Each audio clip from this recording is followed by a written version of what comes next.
बिस्मिल्लाहिर्रहमानिर्रहीम। अस्सलाम वालेकुम नाज़रीन। अॼु असां पैराग्राफ में बुलेट खां शुरूआत कयूं था। बुलेट सां नंढड़ा गोल निशान ॾिबा आहिनि। जीअं तव्हां पंहिंजी कापीअ में के ख़ासि पॉइंटियूं लिखंदा आहियो त उन्हनि जे अॻियां तव्हां नंढड़ा गोल निशान ॾींदा आहियो, ऐं ईअं ई तव्हां MS वर्ड में बि ॾेई सघो था। पहिरियों तव्हां अखरनि खे सिलेक्ट कंदव ऐं उनखां बाद तव्हां बुलेट जे ऑप्शन खे क्लिक कंदव त बुलेट अची वेंदा। ऐं अगरि तव्हां इहे बुलेट हटाइणु चाहियो था त इन ई ऑप्शन खे क्लिक कंदव त इहे बुलेट हटी वेंदा। ऐं उन जे भरिसां तव्हां नंढड़े एरो खे क्लिक कंदव त मुख़्तलिफ़ बुलेट जा स्टाइल ईंदा।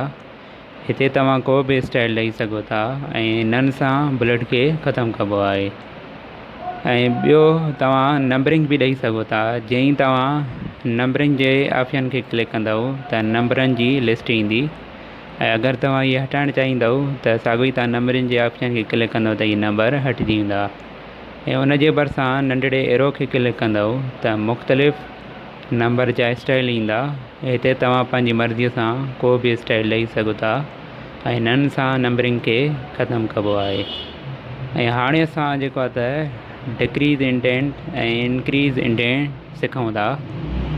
इंक्रीज़ इंडेंट सां खाॿी खे वधाइबो आहे ऐं डिक्रीज़ इंडेंट सां खाॿी खे घटाइबो आहे। हिते असां जेको आहे त पहिरीं लाइन ते कर्सर खे किथे बि रखी करे इंक्रीज़ इंडेंट जे ऑप्शन खे क्लिक कंदासीं त खाॿी वधंदी, ऐं डिक्रीज़ इंडेंट जे ऑप्शन खे क्लिक कंदासीं त खाॿी घटिजंदी।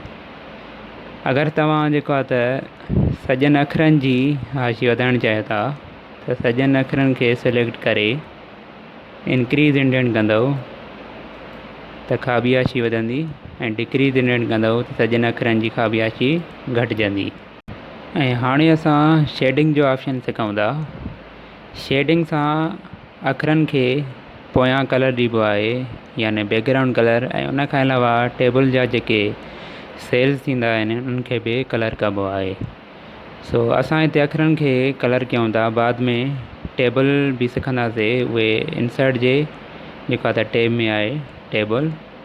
फ़िलहालु असां जेको आहे त अखरनि खे जेको आहे त पोयां कलर ॾियूं था, यानी बैकग्राउंड कलर ॾियूं था।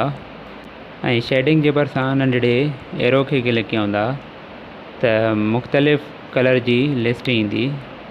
ऐं हिते तव्हां पंहिंजी मर्ज़ीअ सां को बि कलर ॾेई सघो था। ऐं अगरि तव्हां सॼनि अखरनि खे बैकग्राउंड कलर ॾियणु चाहियो था त अखरनि खे सिलेक्ट करे ऐं पोइ तव्हां शेडिंग में अची करे हिते तव्हां पंहिंजी मर्ज़ीअ सां को बि कलर ॾेई सघो था। ऐं अगरि तव्हां इहो बैकग्राउंड कलर हटाइणु चाहियो था त इन्हनि ई अखरनि खे सिलेक्ट करे ऐं तव्हां इन ऑप्शन में अची नो कलर कंदव त इहो बैकग्राउंड कलर हटिजी वेंदो। ऐं उनखां अलावा मोर कलर में बि तव्हां पंहिंजी मर्ज़ीअ सां माउस पॉइंटर जी मदद सां को बि कलर ॾेई सघो था। फ़िलहालु असां हिनखे नो कलर कयूं था। नाज़रीन, हीउ हुयो जेको आहे त अॼु जो वीडियो, जंहिंमें असां बुलेट, नंबरिंग, उनखां अलावा इंडेंट जा option, decrease indent, increase indent ऐं शेडिंग जो ऑप्शन सिखियो। ईंदड़ वीडियो में इंशाल्लाह जेके पैराग्राफ में असांजा रहियल ऑप्शन आहिनि उहे असां मुकमल कंदासीं। तेसीं ताईं मूंखे इजाज़त ॾींदा। अल्लाह हाफ़िज़।